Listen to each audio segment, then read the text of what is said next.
Eldon Dogs is a proud member of the Hair of the Dogcast Network. To get bonus episodes of this show, as well as access to many other amazing perks, check out patreon.com/Hair of the Dogcast. And make sure to check out our new podcast, Zombie Dogs, which covers the Resident Evil franchise. Thanks for listening and enjoy the show.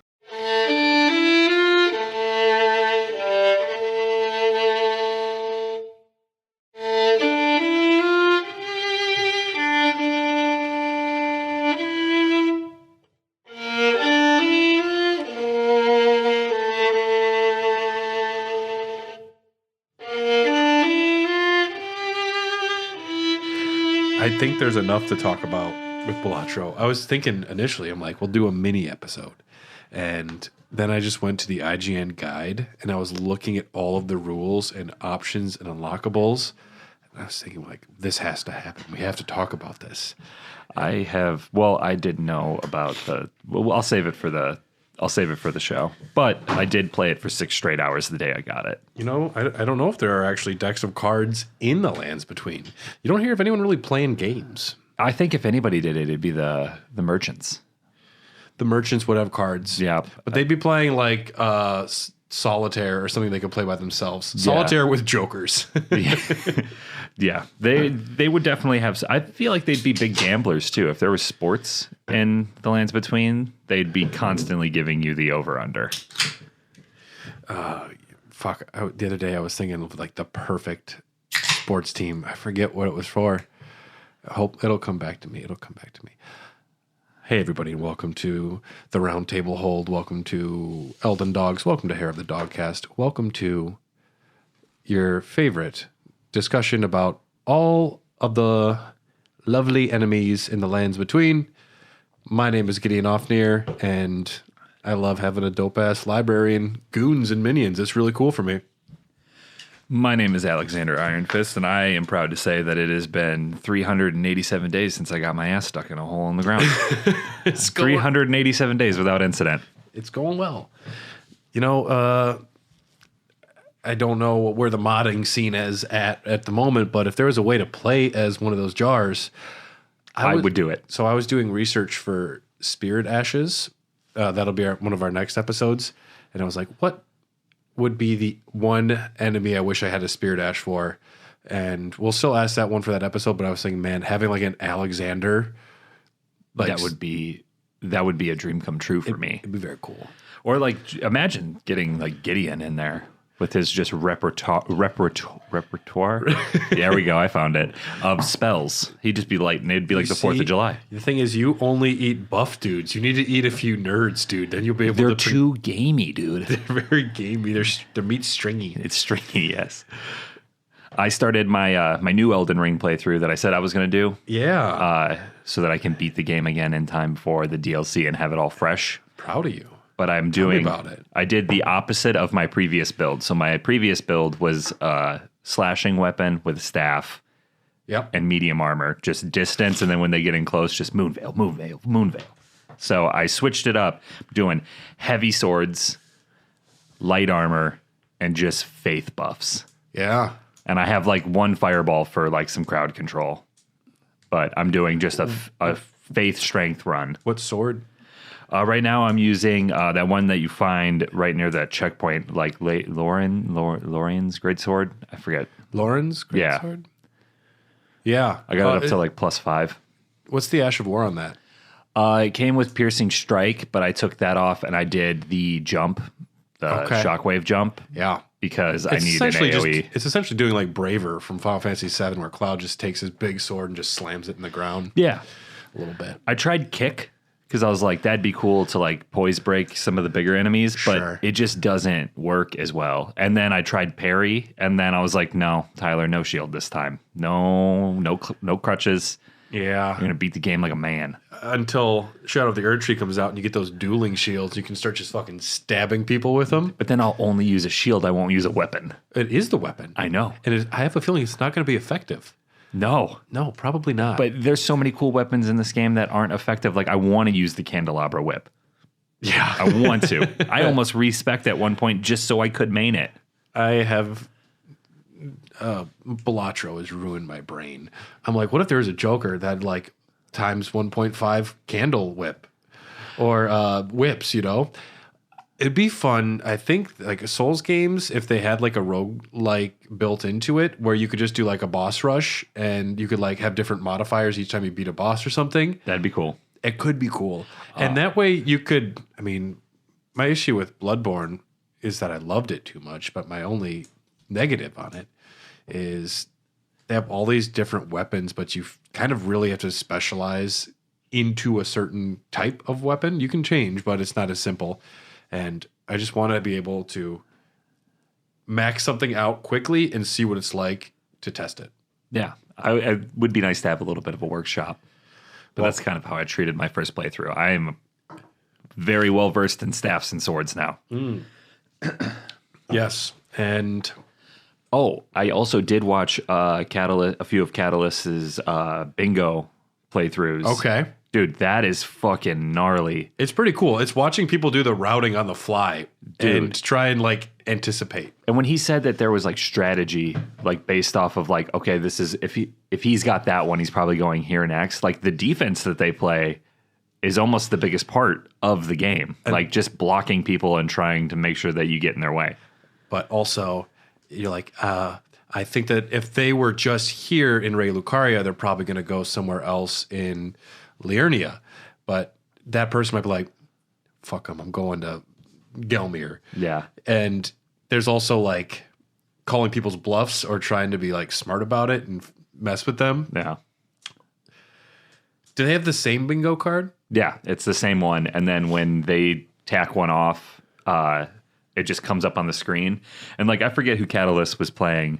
And the dude just had some really shitty luck at one point in the run. And he only got one square. Catalyst just like fucking crushed him. And you could just see him die inside a little bit every time another blue square pops up. Yeah. He's just like, fucking A, how is he that fast? Well, there's even speed runs where you play between two games. So you'll be playing Super Metroid and Link to the Past, and you'll go through a door, like a hallway in Metroid, and you'll turn into Legend of Zelda, and you'll find items for both games in either game. That would be nuts. And so you have to try and route through both games in your head.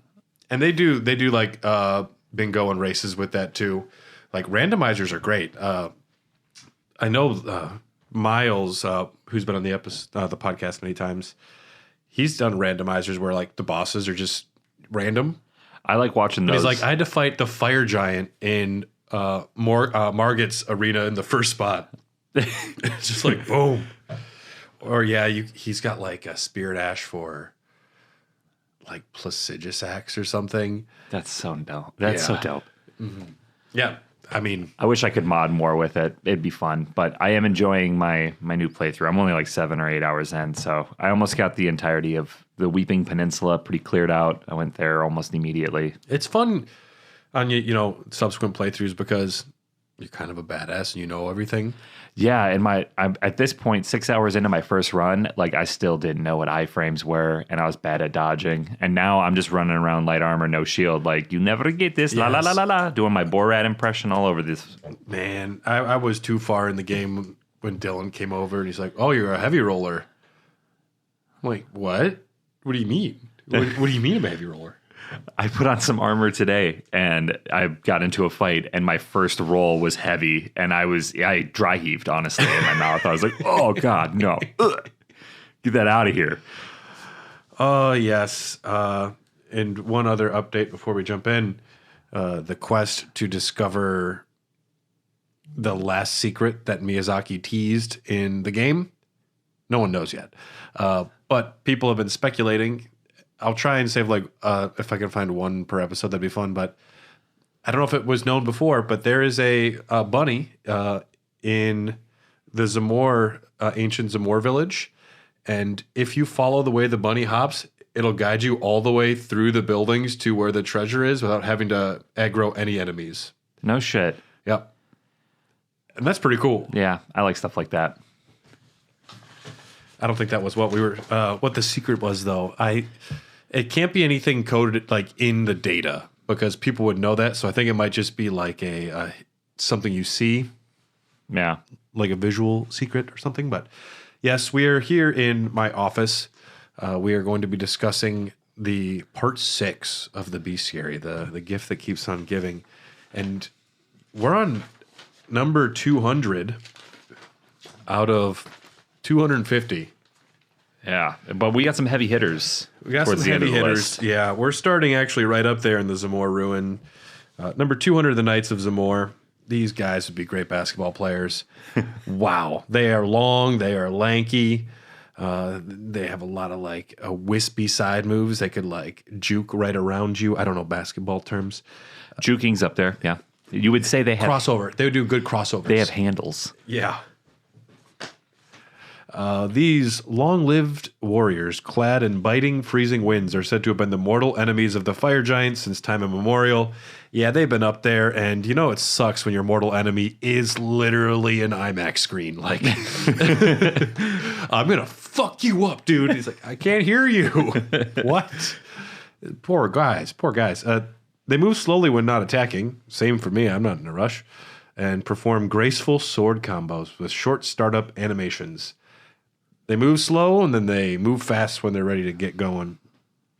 Weak to fire and lightning. Also bad to be weak to fire if your enemies are the fire giants. But maybe that's why you're mad. Yeah. And then the ancient hero of Zamor. This old guy, I guess, was a hero. This guy, there's a few of them, actually. Yeah, this is one of the repeat bosses. There's the ancient hero of Zamor in the Weeping Everjail. There's one in Sainted Hero's Grave, and then one in the Giant Conquering Hero's Grave. A lot of heroes. The boss variants will have a phase 2 after 50% of their health is lost, where they buff their swords with frost and become more aggressive. Kind of makes sense. Yeah. Yeah. Especially if you hate fire. Yeah. I like these guys. Yeah, you usually find the first one in the Weeping Peninsula, and it's one of those things where here's a standard late game enemy, but he will be a boss for you right away. I dig their design. We don't actually know too much about their culture other than they fucking hate giants and fire. And they're not particularly a short people either. I think it's just the fire. Yeah. There'd be a forbidden romance between a Knight of Zamor and a vulgar militia. Directed by Guy Ritchie. It's directed by Peter Jackson, starring Evangeline Lilly and a hobbit. And a literal hobbit. Yep, except he could cuss in this one, so it'd be much better. Fuck yeah. She's fucking hot. What the fuck about second breakfast? Next up we got... What do you like to eat for second breakfast? How do you like your eggs cooked for second breakfast? Next up we have Shabriri. I don't know how I feel about this. Shabriri. Located in the Mountaintops. Oh, wait, we got a beer, too. Oh. So we're celebrating our last Bestiary episode. It's a Christmas bonus. This is another one from Rykard, Christy Nick. This is it's a reference to Christmas Vacation. It is a Heaven's Hill rye and bourbon barrel-aged stout with hazelnuts, cacao nibs, vanilla beans, and gold dust. Gold dust? Not the wrestler. The wrestler is exactly what I thought of. The essence of gold dust. I don't know if I want to drink this anymore. I'd still drink it. Cousin Eddie helped us persuade the boss that a subscription to the Jelly of the Month Club wasn't going to cut it this year. 100% of the proceeds of this beer will be given to the hardworking, ingenious brewing staff of Ray Lucaria. They would make wine there, actually, I think. Yeah, they definitely would. Hoity-toity. Yeah, bougie. And I'm like, they put it in a glass for me, and I'd accidentally drink half a pint in the first sip, and they're like, that's not how you drink it. And I'm like, I didn't give you a rule. Meanwhile, I'd be like, I just got a bucket of wine and I drank it. And they're like, that's the spit bucket. Does this come in bags? That's the biggest pour I can get. I'm from Wisconsin. I'm from the lands between Wisconsin, where we drink Wisconsinably. Wisconsin, it would have to be up north. It would be like right. The Forbidden Lands. Yeah. This is pretty good. It's big boozy flavor. It made a little star. Yeah, like a little snowflake right on top of mine. Whoa. It's a Christmas miracle. I get a little sweetness, but at most I get a big boozy flavor. Yeah. Delicious. It's got good chocolate to it. 12.5%. Thanks, Rykard. God damn. Rykard sends the best care packages. We're still drinking good. Yes, thank you. Shabriri, I don't like this guy because my boy Yuri actually just helped me today. Yura. Yura, Yes. whatever. Yuri Gagarin, I don't the know. first cosmonaut, Yeah, it was crazy. He came down like a meteor. came in like a wrecking ball. So Miley Cyrus, Shabriri he has the body of Yura, that pisses me off because I would not have beat that bloody finger today if I didn't have him backing me up. Getting Reduvia. Yep, that was a tough fight. But anyway, he's located on the mountaintops. He claims Yura gave him his body. I don't know about give so much as like he took. I claim a lot of things. Yeah, it just seems kind of Except sketchy. everything on my taxes. He wields Yura's Nagakiba? Sure. Nagakiba? Yeah, that works. Nakakiba? Yeah. Tomorrow's Shogun. You just got to say it with confidence. Tomorrow's Shogun. I'm excited. I haven't seen a single episode yet. Yeah, you're missing out. And he uses frenzied flame incantations. Shaburi's a bad guy. He is obsessed with the frenzied flame, getting it back. He can become ethereal. He can take over bodies and disappears. Like, I'm going to be back. And that scares me. How do you achieve spiritual immortality? I guess, it's one thing to not have your like soul return to the Erd tree. It's another to be the floating incarnation of the frenzied flame. I mean, for him, it'd be really badass, but that would be that'd be terrible for the lands between, especially if he could hop into like a fire giant's body. Like, is there requirements or can he just hop into anything? Well, I mean, I'm not sure because we also run into Arena and Hyetta and Castle Morn, and when she dies, she gets taken over.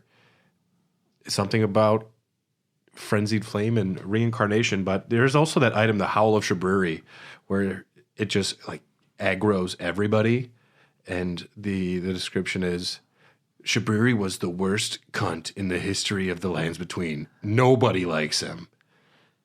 He got kicked out of 3 bars in one night. Yeah. And he took over our buddy. He took over our boy. I don't like that. Oh, up next, I love Juno Hoslow, the Knight of Blood. It's like, all right, calm down on your cognomens, on your nomer. We don't need, Knight of Blood. You're coming in hot, unless that's a big name to live up to. Yeah. He's in the Shack of the Lofty, and it's just throwing major shade at his little brother. Juno Hoslow had a younger brother who was all talk and no trousers. Dude, he's got a family. Dude, he's already dead, man. My brother in America, my brother in the Golden Order. Go easy on him, man. He's your little guy. He's your little brother. Well, Juno Hoslow, Knight of Blood, sounds like Knight of Blood could be a like Norwegian black metal band, and Juno Hoslow sounds like it could be a person that is theoretically in said band. So he has to take it to extreme. No, he's not metal. He's emo. He uses a pedal whip. I don't know. Is he emo or is he black metal and he just does it because it's wrong? This is him. This is the band Him is who he is. This is Razorblade Kiss. Razorblade Kiss. Him was fantastic circa 2005. Try it again. I like it. Maybe. No, I only like the one song because of Rock Band. And, well, actually, a couple because of Bam Margera. Juno Hoslow's younger brother was all talk and no trousers.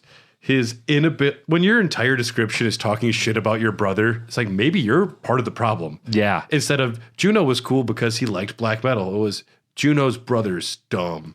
I don't like it. His inability to commit to action, this is his little brother again, was such that Juno inherited the Hoslow legacy without resistance, granting him the freedom to shower his little brother with adoration. Kind of like a Boromir, Faramir type thing. Yeah. Some people just don't want it. They're just, you know what? I'm cool being the backup singer. You can be the leader of the emo band. His little brother wants it, though. Does he, though? Yeah, because he's desperate to prove himself, and he winds up joining a murder cult after his servant dies. Dude. And then he tries to step it up to guard a village of jars, and they all die. He fucks it up pretty good. He doesn't do anything good. No, he's bad. The only thing that I like about him is he looks like Jon Snow's, like, dour face. But, yeah, the Hoslows, I'm going to go ahead and say they're all talk and no trousers, both of them. Yeah, I'd agree. That dude, his little brother couldn't even find his his tomboy assistant. Oh, I loved her. It's like, dude, she left you, bro. She didn't even like you. I remember when I first encountered that storyline, I was like, I am actually going to go sort this out real fast. Yeah. No, you're not.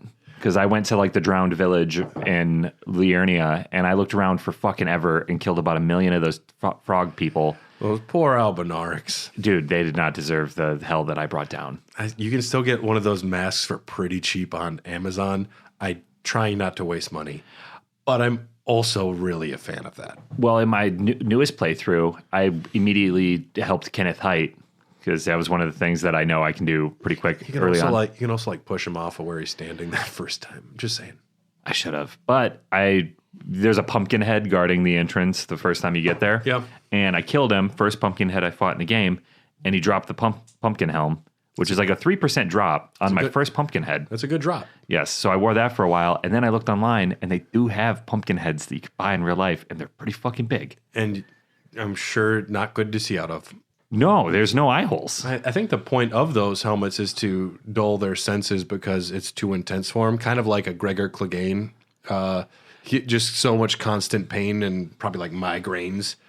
That's why they get super mad too when there's certain status effects around them. That's when they just start losing it and smacking their head on stuff. Yeah, because I think it helps, but it doesn't help all the way. They can use it as a weapon because they got a big fucking head and it makes sense to headbutt the ground with it. But at the same time, I think it is just them like wailing their head in frustration.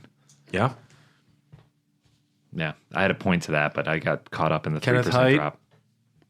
Kenneth Haidt? No idea. There's no point. There's no point. I think the point was to get to that I got the drop the first time around. Yeah. Next up, we got Banished Knights, located in a neighborhood near you. See, this is cool without trying too hard. Yes. Yeah. Because you're a Banished Knight. That's probably a band. I should look that up. I will after this. Many knights were sent to the fringes, where they were forced to start anew with only despair for company. These fierce warriors were each walk alone. only one that I ever known. So these emo boys were fierce warriors. Are you alone? I have my despair. I only carry pain with me. No, I have my regret. And my mascara. I have my eyeliner. Don't touch that. I forgot my Burt's Bees at home. My lips are very chapped. Perhaps that is why, despite their territorial losses, they were still named knights. They were fierce warriors. Their territorial losses, too. I know there are some banished knights that worked for Stormvale, Old Leg, and Ondval, something like that. I don't know if all the banished knights were banished from Stormvale. Maybe when Godric took over and the Stormlord was put out.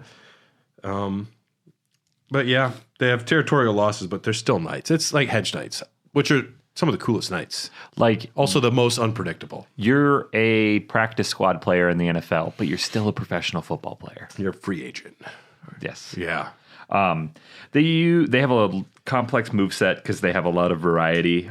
They all use versions of the Storm Stomp or the Storm Collar. Makes sense coming from Stormvale. Yeah, the Stormlords. You got to keep the fucking trend going. The Stormvale Hawks. There it is. That would have been the team. Yeah, that's good. Well, that's like they're there, you know. And they play blitzball, right? Fuck. The Liurnia Oryx. That's actually pretty good too. Yeah. The Volcano Manor Vipers. Because then you get a little bit of an alliteration in there. You have to go with it'd have to be like the Gelmi or some things. The Gelmir Giants. Yeah, but there's no Giants there. I know, but there's no Giants in New York either. There's no Jazz in Utah. There is not, but there's Post Malone. I think I don't know what point you proved, but I don't know. He is there. He is there. He made a great Raising Cane's.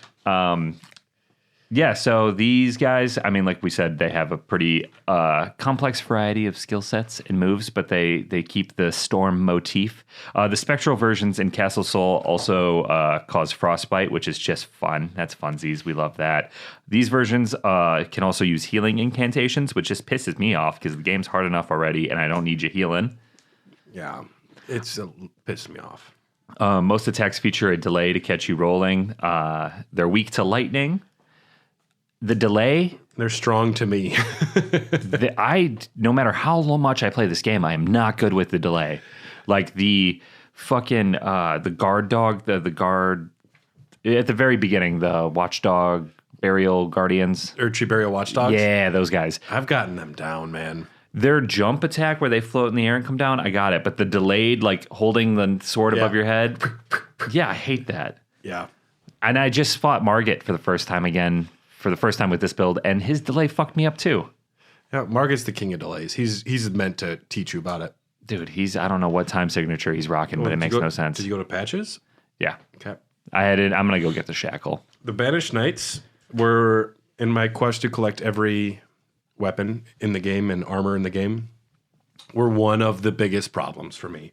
The ones in Castle Soul, the spirit ones, you attack them, and then they're right behind you because they can teleport, and they are very powerful, and they will fuck you up. And then if you aggro both of them, you're done. Plus an incredibly low drop rate. They were one of the worst enemies for me to get their armor. But they also, like, they got that cool armor with a scarf on it, and it's full of despair.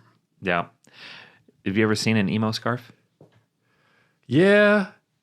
It's less, you see it more on, like, Chads almost than emo guys, though. It's true. I don't think I know an emo guy named Chad. They're out there. You should get on our Discord if you're an emo guy named Chad. If you're a Chad and you're listening, are you we emo? Have questions. Yeah, so the variants, you got sword and shield, dual swords, halberd. I didn't like the halberd one.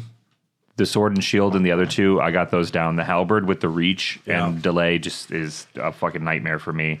Like you said, the draconic ones have the red scarf, shares weakness and strengths with other draconic enemies. Some of the most offensively powered enemies in the game. I don't know. That seems like my personal note. some of the worst motherfuckers in this part of town. I was having a bad day. And you just wrote offensively powerful. And then after that, you just wrote fire breath. Yeah. There is a phantom variant, and then, like we said, the spirit variants in Castle Soul. One of my favorite early armor drops in the game comes from a Banished Knight in Caelid, right outside the Dragon Communion Temple. And he's just by himself. He spawns right by a Site of Grace. It's a lower drop rate, but still it's just like boom, and you get a sneak attack behind him. Love it. And that makes me think like how frustrating it must have been to fight Goku. With his instant ignition where he could just appear behind you and he's powerful as fuck. When Goku hires the best hitman in the world to try and kill him, I'm like, dude, Goku, you can't be this cool. Yeah. You're making Vegeta look horrible. And Vegeta is the coolest guy I know. Vegeta's so angry. I love it. Commander Nile, this is a boss in Castle Soul. He's known as bringing friends and having an unfair fight. The veteran of Castle Soul offered his prosthesis in exchange for the lives of defeated knights held prisoner. Here is my leg. Can I have my boys? It's, I would. He went on to lead these men as an army of no nation. Come on. This is pretty badass. Yeah, that's pretty dope. All of these words are making me happy. He summons 2 Spectral Banished Knights. If both are killed immediately, then he enters phase 2. If knights are alive, when he hits 50% health, he just dismisses them. Problem is, you're not going to get a lot of damage on them if they're both there.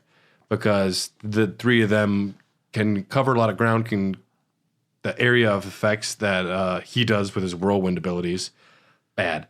And his prosthetic blade leg can be imbued with electricity for his storm kick skill. It sounds like a Robert Rodriguez. Oh, 100%. Like that's in Machete 3. Yeah. And it's worn by Michelle Rodriguez. No, a fucking storm kick. That is one of the coolest things they have in the game. And my prevailing theory is that Commander O'Neill down in Caelid is this dude's son, just due to Irish naming conventions. Yeah. Yep. I learned that through that game that I play. Because my kid would be O'Gideon Ofnir. Yeah. Plus, I would also name him Gideon. He'd be Gideon O'Gideon. It'd be very embarrassing for him. That's actually kind of a dope name. He could make it as a SoundCloud rapper with that. Oh, Elden Ring. Next up, we got Borealis, the freezing frog. The freezing fog. Who put the frog in the freezer, dude? Located in the frozen lake on the mountaintops. Cool start to the battle. Yes. When the lake all of a sudden just starts getting like super foggy. Yep. Yeah, I like that, the emergence that happens. The ice dragons were once lords of the mountaintops long ago until they were defeated by the fire giants and chased from the peak. Now this, in my opinion, is just textbook George R.R. Martin. Yes. Like ice and fire, giants and dragons. This all could happen north of the wall. Yeah, 100%. Yeah. This feels very George R.R. Martin. Man, I want that fucking book. There's supposed to be a stone dragon sleeping under Winterfell, and we don't know what that means. Oh, shit. We don't know what it means. After the way the show ended, too, I actually want it now. Yeah.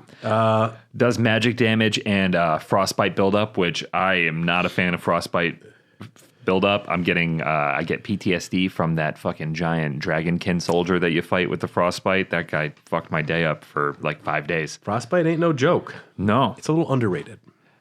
It is, 100%.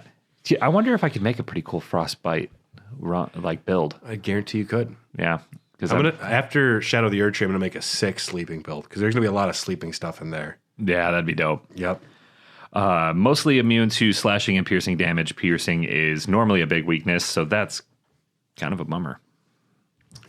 Dude's rock solid. Now, Feel those abs. If you roll in here with a piercing weapon, like one of those halberds that you like poke behind the shield, you're gonna have a bad time.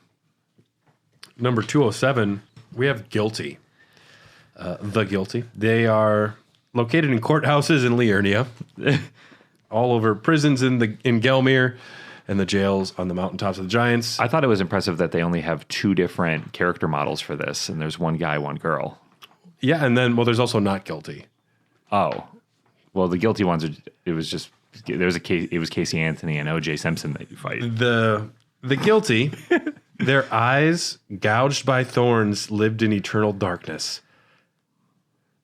This is a pretty heavy metal game. This is a very heavy metal game. It's a pretty heavy metal game. Like, that is a badass band t-shirt I want. It could just say The Guilty underneath it. You wouldn't even be able to read it. It's one of those cool ones that's like all spiderweb letters. Yep. I got one that's an Elden Ring shirt that's got that. Yeah, you do. Yeah. And I have one that looks super heavy metal, and it's my buddy's YouTube channel, The Nerd Lair. Hell yeah. And there's a Game Boy hidden in there, but no one knows what it is. I had one that said Care Bears in high school, but there was no Care Bear on the shirt, so that people were like, what band is that? I'm like, you never heard of them. Probably never heard of them. It's a rainbow bear. Yeah.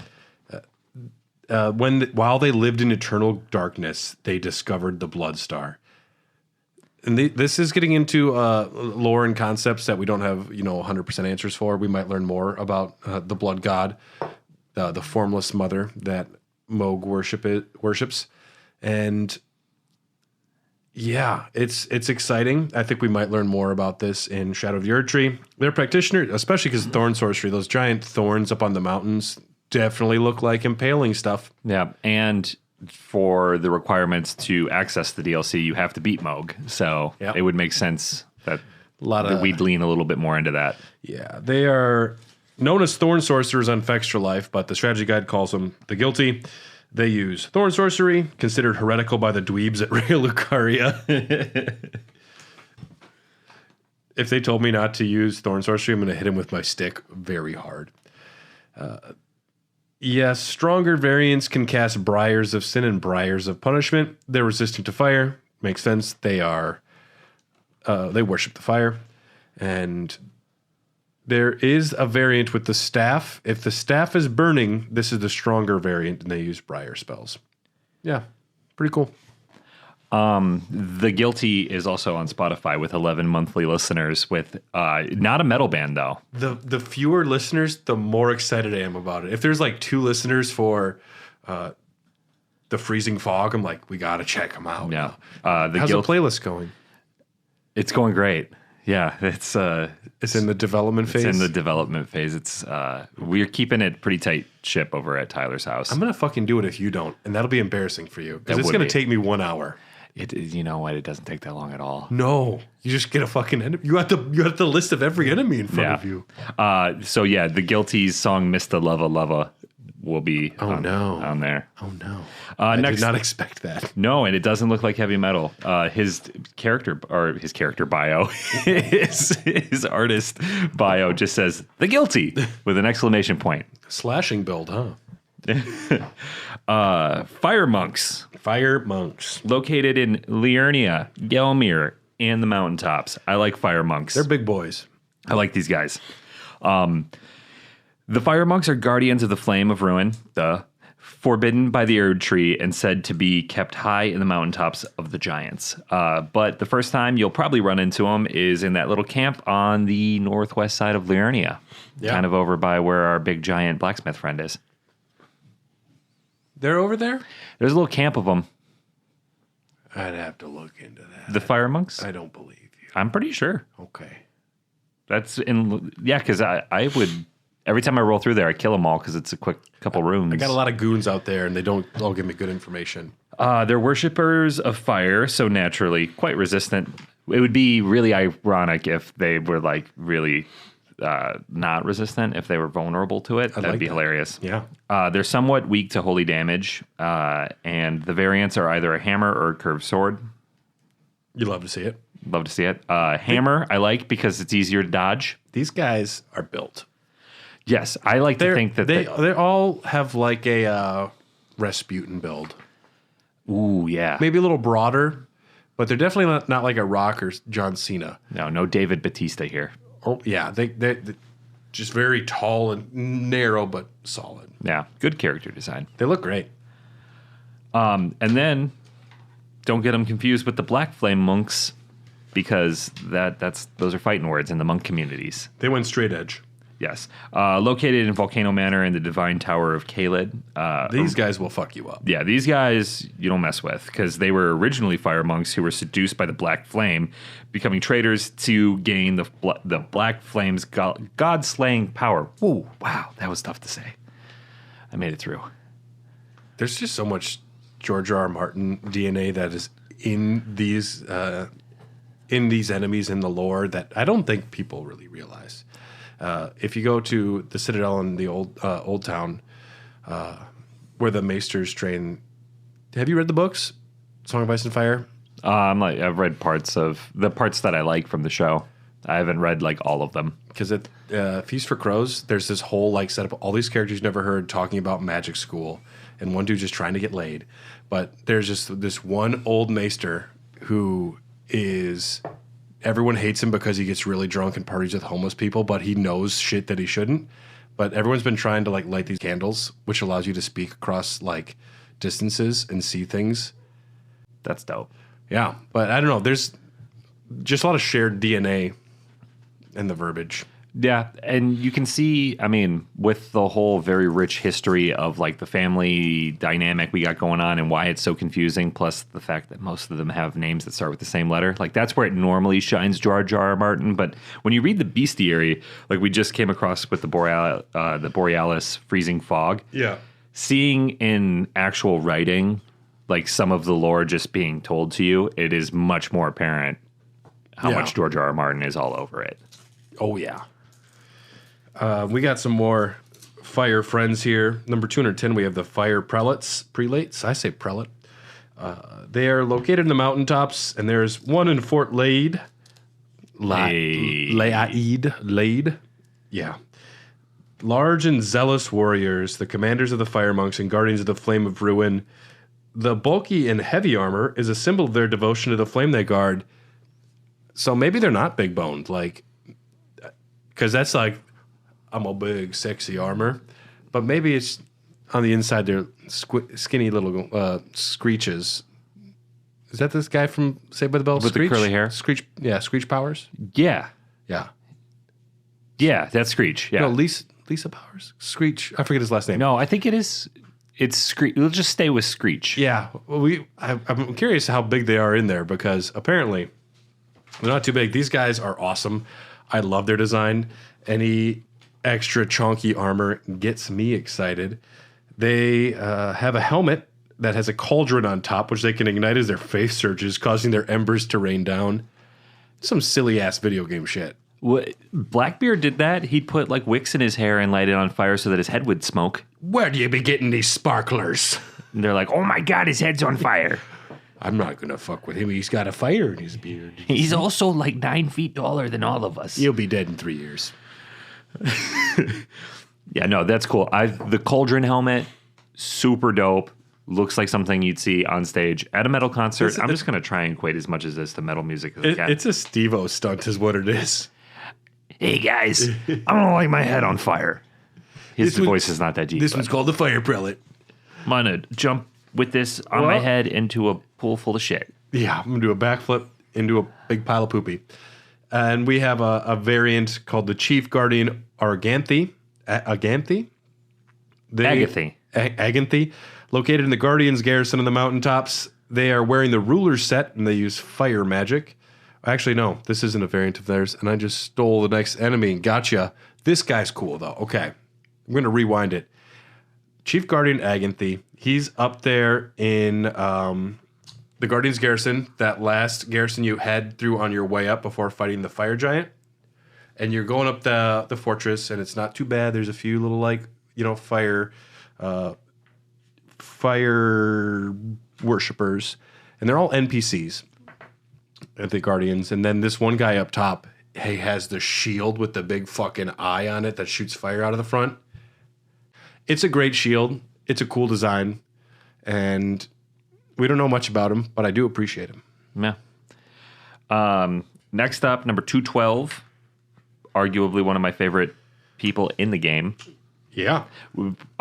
So if you've been listening to the series for a long time, you know, way back in the day, I was Bach because I felt so bad about what I did to Bach. Short-lived, but yes. I took his namesake so that his non-vegetable body could live on. Yeah, so I used to be Bach, and then that got real lame real quick, and then I had to find somebody else to take as my name. And I stuck with Alexander because I love Alexander. But Vike was up there.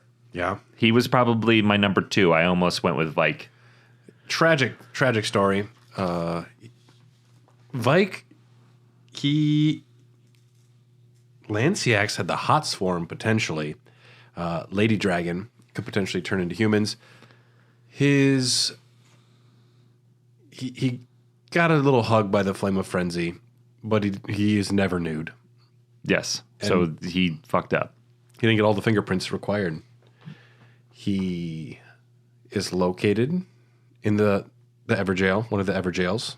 So no other Tarnished was closer than Vike to becoming the Elden Lord. And what looked like a pretty set path towards the base of the Erdtree, he decided to travel far below the capital and was scorched by the Flame of Frenzy. Shabriri. Roll call. I think it was Shabriri who told him. It's not confirmed, but Shabriri tried to get us to go down there to the Flame of Frenzy to save our maiden. Yeah, and Shabriri's up to fucking something all the time. Oh, yeah. What'd you do with Yura?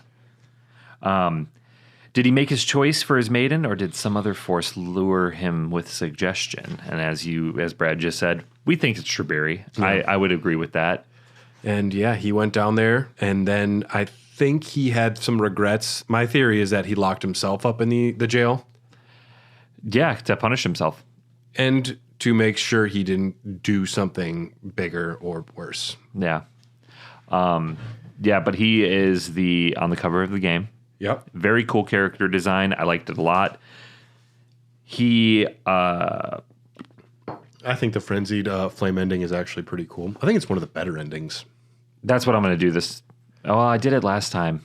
A return to chaos, which essentially is just before creation. Yeah, just burn it down. Something else will happen. Yeah. Vike is... I thought he was a pretty tricky fight. He uses Storm Assault and Dragon Cult incantations. Yeah. I had a little bit of trouble with him, but I dispatched him eventually, probably 7, 8, 9 deaths. He's a good boy. Yeah. We like you. Sorry, Vike. Next, we have Inaba, located in the Spirit Caller Cave. The Inaba, this is like a group of people.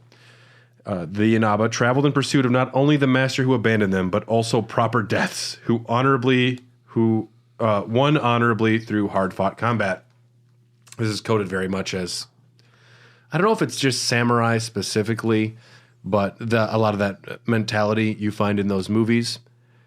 I don't know if it's other like Japanese warrior classes outside of samurai who just crave honorable deaths. Dan Carlin has a really good Blueprint to Armageddon series, and I was, man, you said Dan Carlin, and I heard George Carlin in my head, and I'd like that too. But Dan Carlin, yeah, he has a very good Blueprint to Armageddon World War II series. I don't know so much if it's just World War II, but it focuses. Yeah, it is. It's in the Pacific. But anyway, he talks about the Japanese people like any others, only more so.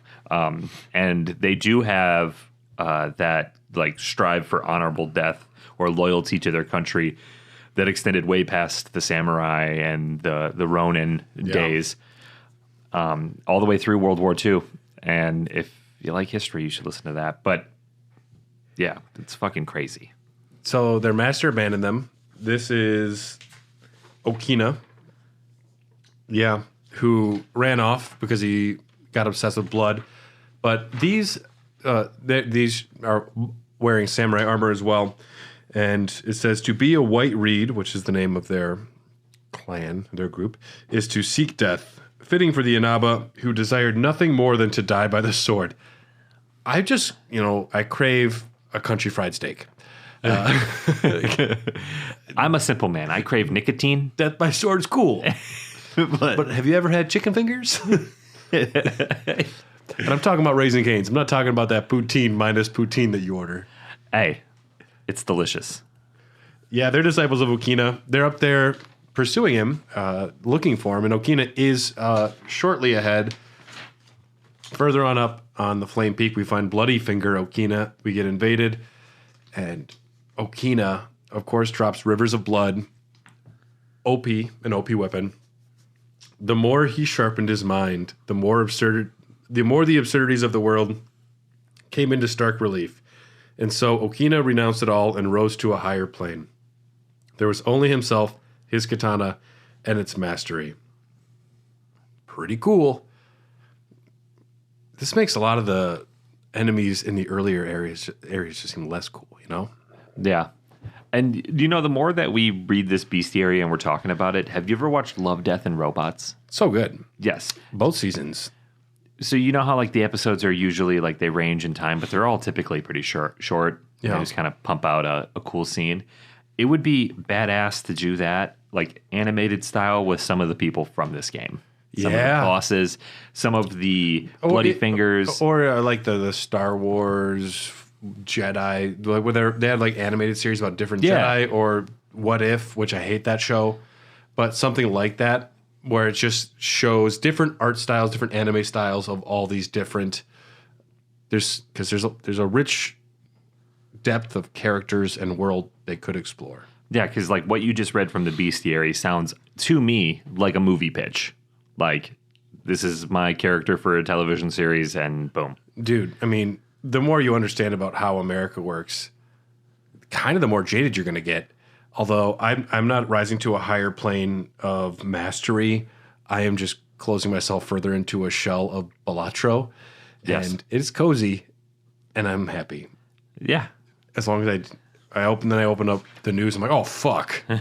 It's still bad. Back to Balatro. We made like the top post of Reddit, Wisconsin, the other day. For the Olivia Rodriguez?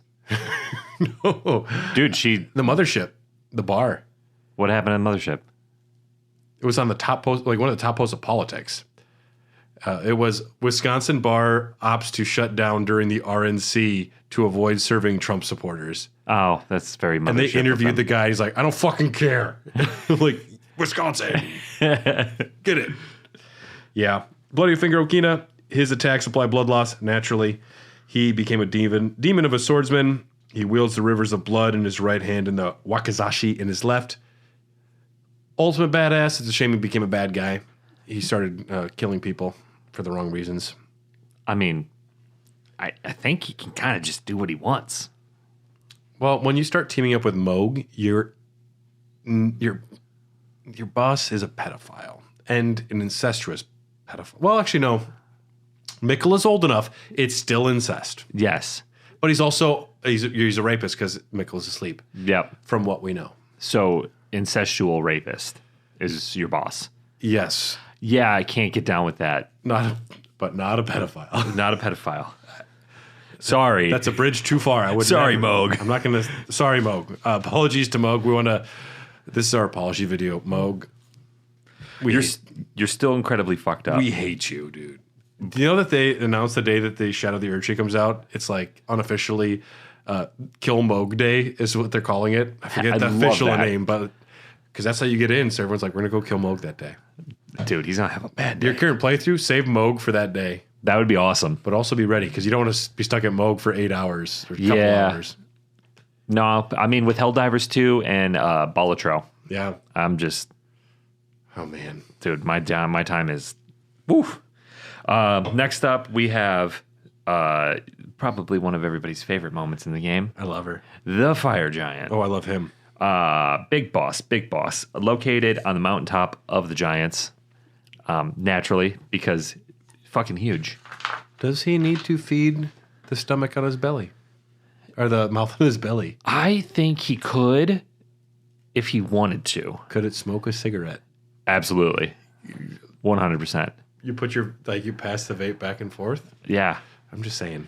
He throws a Zen in the upper decky, which is his top mouth, and then the lower decky exhales the is smoke. His lower mouth. Does it? The bottom one blows it out? Dude, he ghosts like vape smoke out of his belly and then French inhales it through his top mouth nose area. It's got a real Mike Wazowski look to him, too. He does. Yeah. The Fire Giant is located on the mountaintop of the Giant and also just a big old pain in my ass. And emphasis on big. Very big pain in my ass. A giant pain in your ass. Last survivor of the War of the Giants and last of his race. That's sad. I still hate you. His body houses the latent power of the Fell God. Is that the face in his belly? Yeah. That's the Fell God? We believe so. Even the trolls have what looks like faces on their bellies and chest too. I think it's part of worshiping the god, or it's part of their physiology.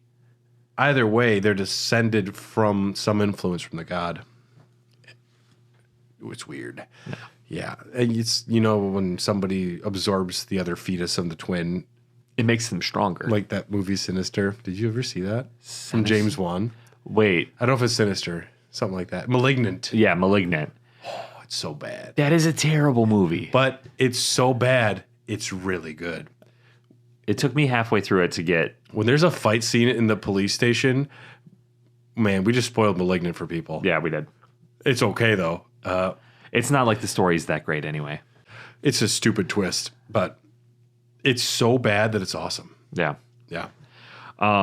Yeah, the Fire Giant, his phase 1, it's basic melee attacks or long-distance shovel throwing, which I didn't know that's the term for it. But that makes a lot more sense now that I read it. I don't know if it is the term, but he takes I don't know if it's even technically the lid to the pot. I think at one point it was supposed to be, but he takes that little, shield that he's got and he shovels it at you. That shovel throwing makes sense. It's a move that I use with a sled against my nieces and nephew. It's a great way to get a shitload of snow. And just, bah. Yeah. Yeah, that's good. The weak spot is his left leg, damage enough, and he'll roll away and gain 2 new attacks, which I don't know why that's a benefit to us. It just makes him more diverse. Yep. Slow-moving orb and fireball projectiles. This fight's got a lot going on, especially I've seen people play where you really get on top of them and go for the rump. Like the amount of dodging that you have to do rolling to get away from, especially once you hurt his leg enough to where he gets those 2 other attacks. Yeah. I don't know if I could have done it. I mean, I'm going to have to with this new playthrough, but I stayed as far back as humanly possible. It's got that weird thing too where you can either have Torrent or Alexander. I went Torrent. And you are Alexander. I know. Yeah, and you voted against yourself. Well, I think technically... Alexander's so much more useless than having Torrent. I just needed the mobility because then I can just staff it up. I felt like Gandalf. Phase 2, his weak spot are his arms and the eye in the center of his chest, not his eye on his face. No. Although the head is technically a weak spot if you knock him down. But also good luck getting to those. You can. It's not as easy. Flame fall upon them. The fell god's mouth opens and spews out explosive rocks that rain down. This is exactly what happens to me when I eat too many flaming hot Cheetos now that I'm over the age of 30. Shit's bad for your digestive system. Just putting it out there. They taste so damn good, though. I like spicy food. The fire giant is one of the most iconic fights in this game. Yeah. And I think I have a lot more appreciation for it now because of the amount of speed runs that I've seen, and a lot of them, it's required that you beat him. Yeah. So I've seen him beat a bunch of different ways very quickly. And he's a cool looking enemy. He's got some cool lore to him. The arena is cool because you're up on the mountaintop. He was defeated and forced by America essentially to be a slave and to guard the one thing that could destroy the Erd Tree. And the reason that he is being put into chains, he is forced to protect the one thing that could free him from those chains. Tragic. Yeah. That is... I mean, when I see things like this, there's also something that in my brain that doesn't work. Because how do the giants live up there? There's not a lot of room. I don't see any houses. All I see are some dead giants of a lot of varying sizes. So their size, like what you grow is very variable. But also, there's not enough room for a culture up there. That could be like a family. Maybe it's just like 8 fire giants up there. Yeah, and it was like, this is our entire community. I guess no, there's also a lot of what seems to be giant skeletons in Caelid. So there's 2 families. But you know what I mean? Yeah, well, something that big requires a lot of sustenance. You have a decent sized dog, and it requires a lot of food. Yeah. Yeah. And that's what I'm thinking about when I see something like that. Yeah, and there's nothing really up there to eat. Like, it would make sense if you were in, like, Lernia. They'd eat those giant crawfish, lobster things. But still, you need 3 or 4 of them per meal. I don't know. They're pretty fucking big. He's big. Yeah. I wonder what the calorie intake on that bad boy is. Because he's a fire giant, so he's going to burn calories. And he's eating for 2. He's got 2 mouths to feed. 2 mouths to feed. Dude. I don't know. Up next, we have Anastasia, the Tarnished Eater. Love this lady. That's a free band name if people want it. The Tarnished Eater. She's awesome. Anyone that dresses up like a maiden, and so she can fucking destroy you by like, oh, come on in, I'm fine, I'm not a bad girl. And then you go in, and she slices you up and eats you. This is like something that Quentin Tarantino would write. This is Eli Roth. This is some disgusting, vile shit. And I love it. Yeah, I am there for it. She is in the Smoldering Church is the first place you see her. The Corpse Stench Shack and the Consecrated Snowfield. She showed up 3 times. She's known to have eaten countless Tarnished while disguised as a finger maiden. She's the knife-wielding ogress, Anastasia. She kind of looks like... I feel like I talk about Song of Ice and Fire too much. But she looks like the shame lady a little bit. The shame lady? Oh, yeah, ringing the bell. Giant woman dressed as a priestess. And she wants to eat you. She deals holy damage on the final encounter. She attacks with a butcher knife. She's the one that pops out of that fucking building in Caelid, right? Yep. Where you fight that first mariner. Mm-hmm. Yep. Past the first mariner, but yeah. Yep. No, she was badass. She's cool. Yeah. I should go fight her when I get home. I'm like right over there right now. Well, I could be. Go say hi. Yeah. Hey, how's it going? Why does it smell like corpses up here? It's a lot of human bones in your house. Yeah. Do you know Ed Gein? Dude, there has never been a good movie about the Donner Party. No, there hasn't.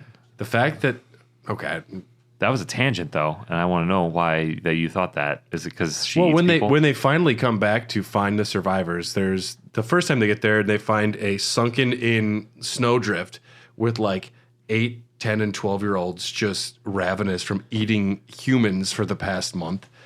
and it's mostly only kids there. And it's like, you're going into hell. But then there was also one guy who had his own little cabin, and there was like even stew cooking made with people. And he was just like, he didn't seem messed up. Like, he didn't seem crazy. He was kind of just like a happy cannibal. And he's like, you know what? It could be worse. Yeah. And they're like, we can't really get mad at him, right? I think he turned into a butcher. See, and that is taking... When life gives you lemons, that's making lemonade. Read the Indifferent Stars Above if you haven't. Very good. Yeah, the last podcast did a very good one on the Donner Party. Yeah. Now I'm going to have to read that book. Now for something extremely different. The Albinaric Archer, located in the snowfield and most specifically Ordania, one NPC in Liurnia. These warrior Albinarics have weak legs, which make them unable to walk. Thus, they rely on their archery to take down opponents. Those found riding dire wolves are a force to be reckoned with. These ladies. Bad. And you thought that the ancestral followers were bad. No, these ladies worse. The ancestral followers at least can't really walk far. These ladies, there's 3 Albinaric archers in that one spot right outside of Ordina. And they just fucking pelt you. And they drop the sickest, most badass, I forget the name of the armor, like blue Albinaric armor, something like that, the blue set. And it's badass. They have a special bow that's super rare. It's all rare drops. And they just drop you. Breaks my heart. First generation Albinarics, legs are withered and useless. They can burst fire 3 arrows at a time, like an asshole, which is verbatim what Brad wrote for me. I was having a moment. They're quite weak to holy damage, which makes me excited because that's going to be my new build. I'm happy for you. Yeah, it's going to be good this time around. It's going to help you here. I didn't have a terrible time because I had a lot of range. You didn't have to kill them 75 times in a row to get armor drops, though. No, I did it once and moved on. You didn't even get the armor, though. No, probably not. I could go back and look. You don't got it, dude. Wouldn't it be crazy if I did? You would have to get the whole set, though. Is really tough. I don't have the whole set. Yeah. I do have. I did get I think the rarest drop I got in my first run was that fucking cat golem mask thing that I got. That's a pretty rare drop, and I got that right away. The imp cat head. Yeah. I wore that for a long time. The Albinarics with the weird legs, they kind of creep me out a little bit, to be honest. Oh, it sucks. They were, they're artificial creatures. They are lacking something. Their legs cannot support them after long enough. And first generation Albinarics, it's weird that they're the ones that look normal, and the second ones turned out as frog people. It's like a copy of a copy or something. I don't know. Well, is it incestuous? No, are they incesting it over there? No, because that would make sense. No, then. I don't think so. They're made. It's not explicit, I don't think, but I mean they're just a different creation from the Nox, I believe. Yeah, the Archer's Wolf is what they ride around on. They're called dire wolves on Fextra Life. They are bigger and more powerful wolves ridden by the archers, and archers can channel their magic into the wolves, allowing them to do a frost breath attack. Are they the same as the white wolves that you run into, the pack of wolves? You know how there'll be that bigger wolf sometimes, the white one? I think it's same family, but different. Yeah. Yep. Because I noticed that. I don't know if I ever noticed that on my first playthrough, that there was there's a big boy wolf sometimes. Well, and then there's also the red wolf. The one in the academy? Well, yeah, and there's also one that's down in one of the rivers. But there is the white wolf that is like the leader of the pack. Yeah. Yeah.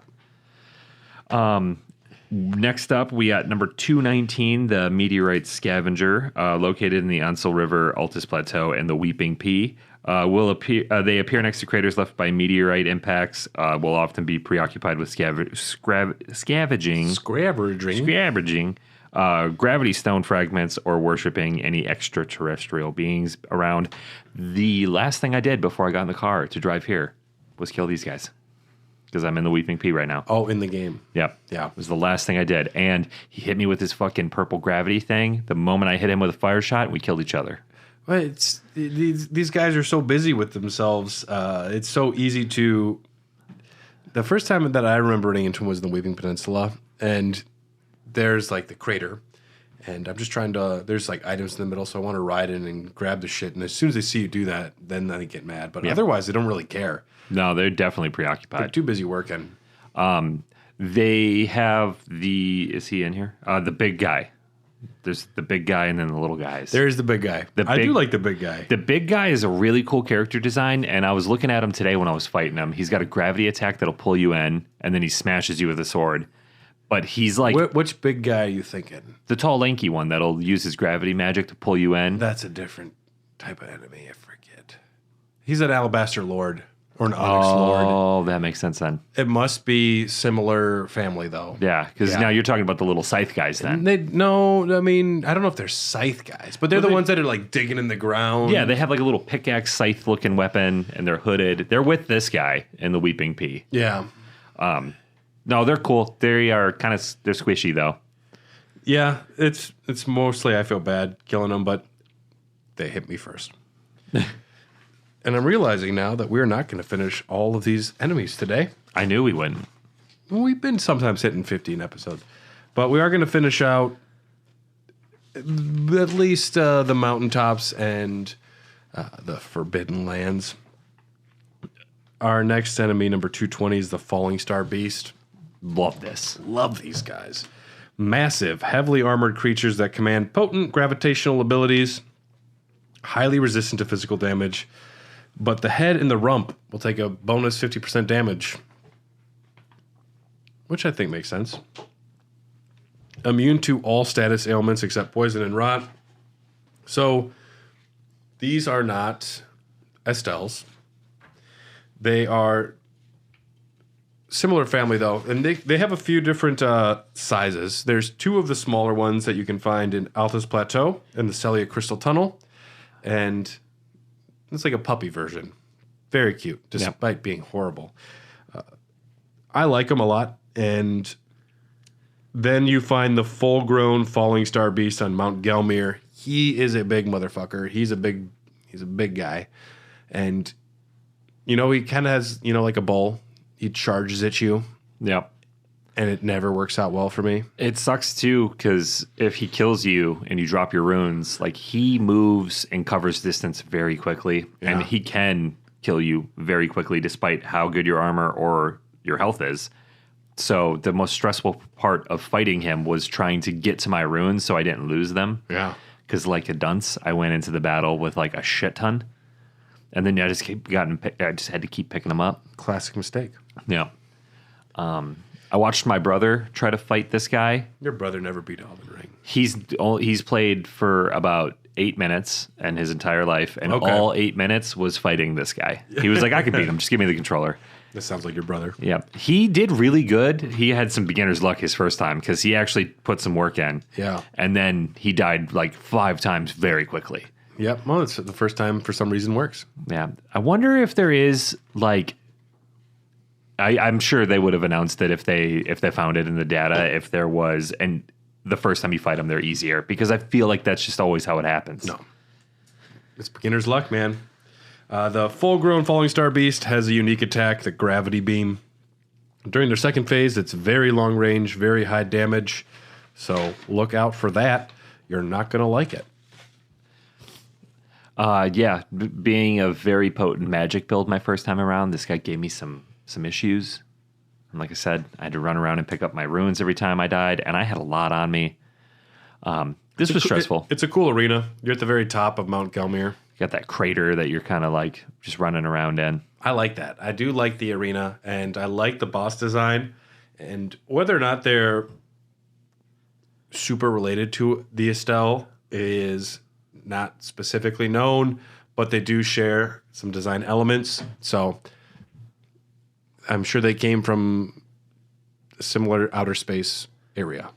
You're fighting an alien. Yep. It's an alien, which is awesome. Which I do love. Got only a couple more enemies for you today. Number 221, Estelle. Located in the old Altus tunnel. This is the withered Estelle. Oh, yes, the withered Estelle. My bad. Located in the old Altus tunnel and the Perfumer's Grotto, the Ul Palace ruins and the Ensel River. Hangs from the ceiling at certain choke points and will not respawn if you kill them, which is great. Little hangy boys. I like enemies that don't come back. And I like enemies that it's cool that like the first time it's like American Gladiators where Turbo is shooting those rockets at you and you have to keep moving forward without getting hit by him. Yeah. It's exactly like American Gladiators. You know it is. It really is. And the arena is set up to have like strategic like defenses behind. And it's got the bubble boys just trying to attack you on the way. Yeah. I felt like that was the hardest part of the fight because I'd get behind a building or a rock. And they're just like 20 homeless dudes asking for change. Yeah. Yeah. They look like a nerd's rope, in my opinion. They do. They do have very nerd rope I like bodies. that. Yeah. It was a cool fight. The first time I saw it, I was like, this is fucking gnarly. This is going to beat the shit out of me. Surprisingly, not that hard. Yeah. They, it's a cool design, and I like that they are referred to as Estelle Withered. So they are definitely, same family as the Estelle proper, which number 222, the Estelle, the lore is malformed stars of extraterrestrial origin. It doesn't make sense. Okay. You're fighting a star. You're fighting a star, and it is like the soul of a star, the god of a star, and it's malformed. It's from outer space. It wields gravitational abilities. They have a violent nature and immense power, which caused the destruction of an eternal city, which we believe to be the forgotten eternal city down below Lanedell. There's two versions of this, and they're both referred to as Estelle in the strategy guide. So the Estelle could be like a term of this beast. It could be the entire animal name. It could be a family name. It could be one being with multiple forms split, and they're both the same being. I like that. That's where I kind of land. Because it sounds cool. Yeah. The first one is the natural born of the void. The first one you're likely to see in the Lake of Rot. Will strike at a distance with beams or swarms of meteors. Up close, they will use heavy attacks that trigger cosmic explosions. They can teleport and vulnerable to poison and rot and receive bonus damage to the head. In phase 2, they will unleash the meteorite of Estelle, where they teleport away and cast a large shower of meteors to bombard a large area. Great skill to get. Great sorcery. I threw so many poison pots at this guy. The fetid pots. Yeah. I threw a bunch of them. Just egg in that car. Yeah, but you get poison damage when you throw the pot, which annoys the shit out of me.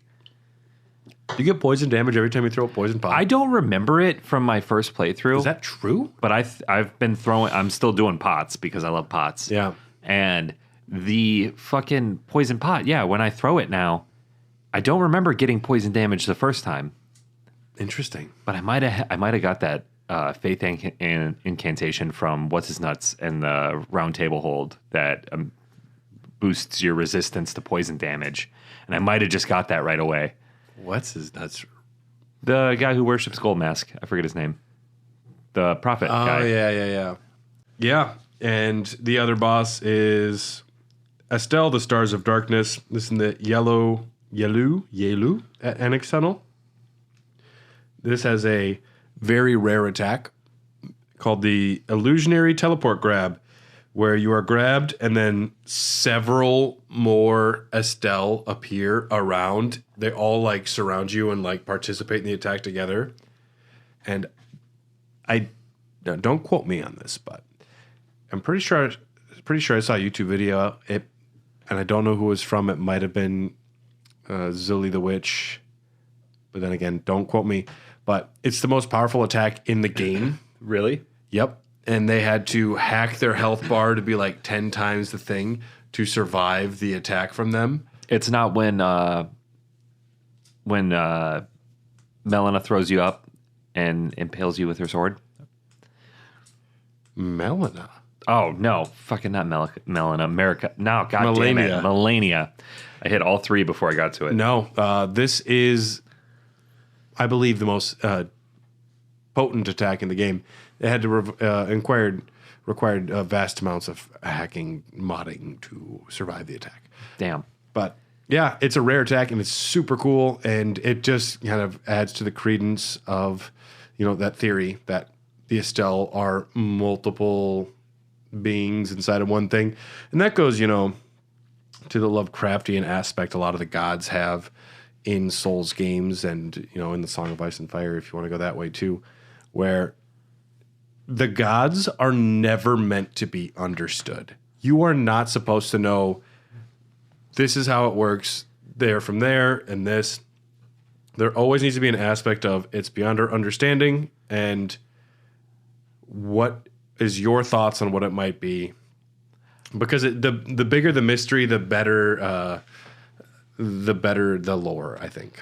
Yeah. I don't have a lot of fears. I do have a fear. I do have a little bit of megalophobia, like fear of very large things. Okay. Seeing something massive, especially if it's a living thing, is kind of scary. Such as? Like an elephant.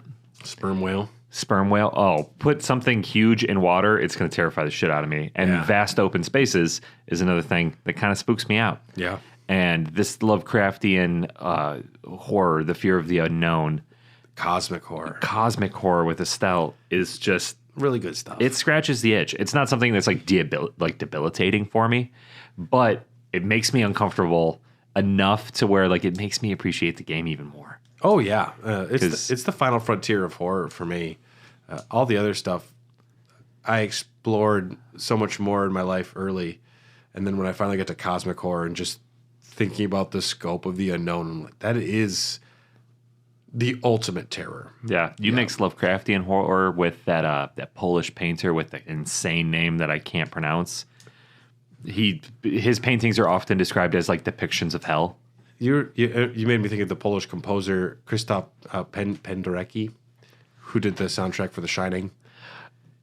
That dude is, I didn't know his name. That dude is fucking awesome. I think that was him. There's also Krzysztof Anakaturian. I don't quote me on those names. I don't know how you say that. His name is literally ZDZ is the first 3 letters. Zdzisław Bekinski. And I'm gonna give myself an A+. That was good. I did it. You're welcome, folks. The cosmic horror and this part of it scratches an itch that I didn't know I had or that needed to be scratched. Estelle is fucking awesome. It's a fun fight.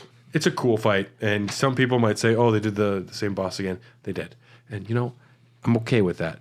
Yeah. Unless you're an illustrated tree spirit, I'll do it again. Yeah, I was actually psyched to see more God. Godric's got a cousin or uncle named Godefroy who does had the exact same modifications done to his body. Sure. Yeah, I buy it. I'll do it one time. Yeah. Now, if there was like Godrica and it was like a Godric wearing a wig and it looked like a lady, also in. Yeah, because that is canon. That makes sense. If Godric had a dog that was grafted to be 2 heads and 3 sets of legs, yeah, I'm in. Yeah. You can't go weird enough for me. No, once you introduce grafting and all the different races, like the Albernaric are literally frog people at a certain point. Yeah, I love. I don't mind refighting most bosses, and there's enough like little variations on a lot of them. But when you design a boss that is as cool looking as Estelle, getting to fight them twice in one playthrough is a gift. Yeah, to me that's a gift. Renala, I hate fighting her because her first phase is just tedious as fuck. I don't know if we talked about it in the speedrun with Catalyst, but when you take that Serpents Hunter in there, when it's a machine gun, he just lays out all 40 of the juvenile scholars in like 5 seconds. That shit's hilarious. Yeah. I wish I was, I wonder, no. I wish I was good enough to actually like exploit that. That'd be fun. But you'd have to downgrade your game. I'd have to down patch, and it's just I don't have the speedrunner DNA in me. I've done a few speed runs, but I'm not that good. Yeah. That's all we're going to talk about today for the Bestiary. It turns out this will be a 7-part series. My good Lord. But there's a lot of shit. The next one will be the last one because we have, what is it, like 28 enemies left. So after that, we will do Spirit Ashes. And we're getting closer and closer to Shadow of the Erdtree. And we can't wait to get there. Now, if you're listening to this episode, you're already a member of our Patreon. Way to go, you. I'll do the spiel. But it's only because if you're listening to this and you haven't done this yet, we've already been playing Shadow of the Erdtree, probably. By the time this comes out, we will have been playing Shadow of the Erdtree, and shame on you. You could have been enjoying this the whole time. Brad's already masochistically beaten it and platinumed it. But it's never too late. There are still more exclusive Patreon episodes, so if you haven't joined us yet, please check us out. We're on patreon.com/HairTheDogcast. There will be bonus episodes of Elden Dogs on there. There will be Popcorn Dogs with us talking about Charlie's Angel Full Throttle. Not the first one. Only the second one. We refuse to watch the first one. And yeah, lots of good stuff. Special thanks to our executive producers, Rykard, Christina, Malakip the Black Blade, Blaggard, Big Brian Ward, Jordan Hoslow, Sorceress of Blood, Festering Fingerprint, Phil Wright, Iron Fist, Phil, just Phil, Knights Cavalry, Coldo Gardno, Bell Bearing Hunter, Bryant Ross, and Crucible Knight, Kelly Gutowski. Thank you for listening. Thank you for your support. And yeah, tell your friends, write reviews if you haven't. That's another way you could support us.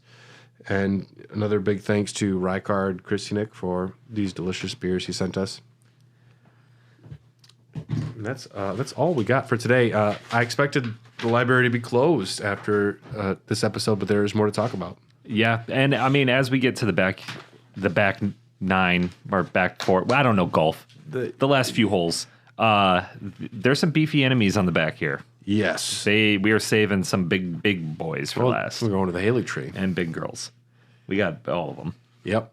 And after that, we will be all done with every single enemy of the game until the DLC, which I imagine will be 1 episode's worth, maybe 2 of Bestiary, but we'll see.